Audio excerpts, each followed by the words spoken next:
Pak Halid, Ya. ini kita lagi dikasih tugas nih ya untuk menceritakan tentang P3I Betul. sebagai sebuah perhimpunan, sebagai sebuah organisasi para ahli pengadaan yang kemudian berkumpul, kemudian melakukan beberapa kegiatan yang merupakan kalau bisa dibilang sih gerakannya, gerakan pembaharuan, gerakan untuk melembagakan sebuah niat yang baik dalam memperbaiki pengadaan barang jasa.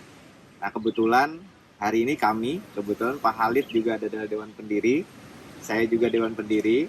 Jadi untuk yang pertama, dan Pak Halid juga ketua 2 kali ya? Mantan ketua P3I 2 kali yang terus terang menempatkan fondasi tertentu yang mungkin boleh kita dengar sebagai visi beliau ketika P3I awal-awal berdiri. Silakan Pak Halid. Jadi Pak Sam, kita sekarang lagi mana dulu nih? Oh iya, ya kami lagi di Gili Trawangan. Ya walaupun minta maaf bajunya Raja Ampat. Iya, boleh lah. Tapi ini Indonesia ini. Saya juga pakai baju yang resmi karena memang sudah kehabisan baju yang non resmi.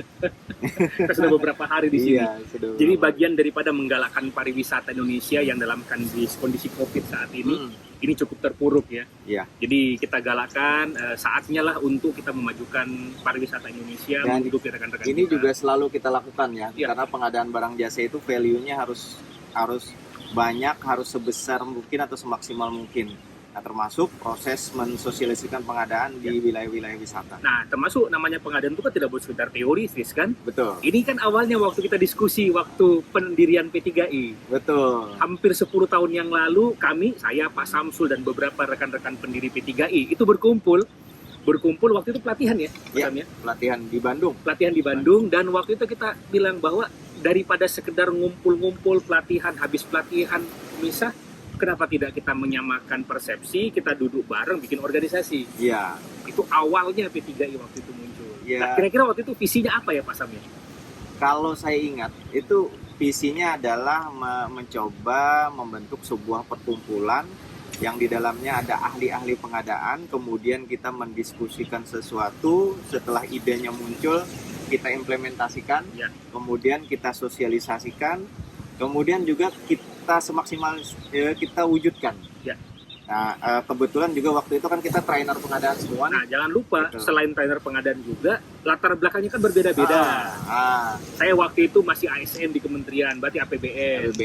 Kemudian ada Pak Husin Ansari. Itu dulu juga masih staf beliau di pemerintah daerah. Kabalong. Pak Sam juga kan masih pemerintah daerah. Masih ya? Masih Pemerintah daerah. Ada juga Pak Thomas Ardianto yang spesialis di bidang konsultan di swasta.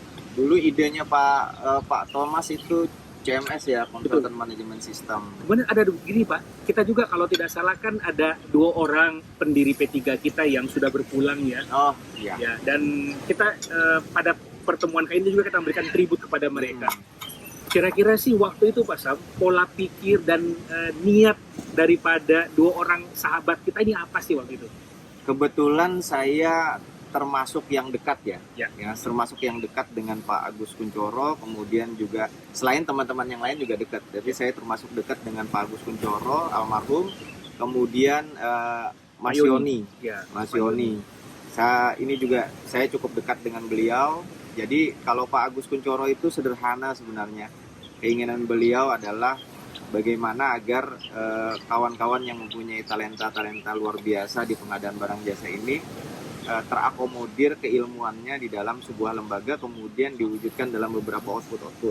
Salah satu yang didorong oleh Pak Agus Kuncoro dulu waktu itu adalah setiap anggota P3I itu menyusun buku. Nah itu ya, benar ya. Menyusun dan menerbitkan buku. Jadi kita awal itu bahkan kita didorong untuk menyusun buku waktu itu Perpres 54 konsolidasi. Konsolidasi betul. Bahkan konsolidasi ini di-create oleh waktu dulu ada Kang Heldi juga.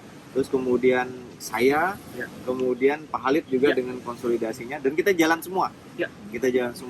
Kemudian Pak Agus Kuncoro sempat juga menyusun buku cara mudah menang tender untuk penyedia. Itu juga buku yang langka karena yang memperingat tentang masalah penyedia barang dan jasa itu langka di pasaran.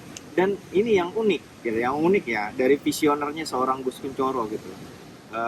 bro ini, Bro Guskun. Bro Guskun ini.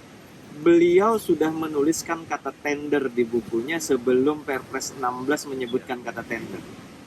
Kak, saya ingat betul waktu itu beliau, kenapa pakai kata tender? Lelang nggak tepat, kata beliau. Iya. Lelang nggak tepat. Tender yang paling tepat untuk pengadaan barang jasa. Waktu itu saya menggali betul. Makanya di setiap kelas saya bilang, tender itu adalah transaksi di mana kita belum memiliki aset, kemudian aset itu kita dapatkan. Jangan lupa, Pak Guskun dengan pengorbanannya pun sampai beliau harus mendekam dalam penjara. Iya, betul. Itu dinikmati sampai hari ini loh. Iya. Ingat, tim kita, tim P3I, tim pendiri P3I lah yang waktu itu datang ke Binagrara, ya, ke staf khusus Nah. presiden, memperjuangkan tentang masalah pelaksanaan pekerjaan melampaui tahun Tahun anggaran. anggaran. Yang dari tadinya hanya 50 hari menjadi sekarang 90 hari di 90 ya, hari ada yang oleh 90 APBN. hari. Bahkan dulu tidak boleh sama sekali. Pak Iya. Guskun masuknya kan karena itu. Pak Agus Kuncoro harus membuktikan teorinya bahwa masa keterlambatan itu tidak 50 hari saja dalam kondisi-kondisi tertentu dengan mengujinya dengan masuk ke rutan gitu, Iya. rumah tahanan. Jika Artinya saya waktu itu datang dengan Pak Thomas Ardianto, Ibu Rita Berlis, Pak Pak Heri Heri Suroso, kemudian Pak Nanto, iya, saya waktu itu ingat banget kita itu memperjuangkan. Tapi beberapa waktu setelah itu beliau harus iya. ya jadi pesakitan. Iya, gitu. betul. Jadi salah satu yang boleh kami sebutkan bahwa ini adalah monumentalnya karya P3I yang didorong oleh dua orang tokoh P3I, yaitu Pak Agus Kuncoro dan Pak Heri Suroso. Dan Pak Heri Suroso sekarang masih juga aktif untuk mengimplementasikan teori dan keilmuannya di dalam proses-proses pelaksanaan. Nah, Ini Pak Sam, visinya P3I benar. P3I benar luar biasa. Nah, tadi kan bicara masalah Pak Guskun nih, Iya. Pak Agus Kuncoro. Nah, kalau Pak Yoni nih yang kita ingat seperti apa? Nah, kalau Pak Yoni kebetulan karena saya termasuk yang paling dekat juga dengan Mas Yoni, ada cita-cita beliau terkait pengadaan barang jasa ini, khususnya karena dulu beliau sangat pendek ya, sangat pendek. Beliau ingin sekali bahwa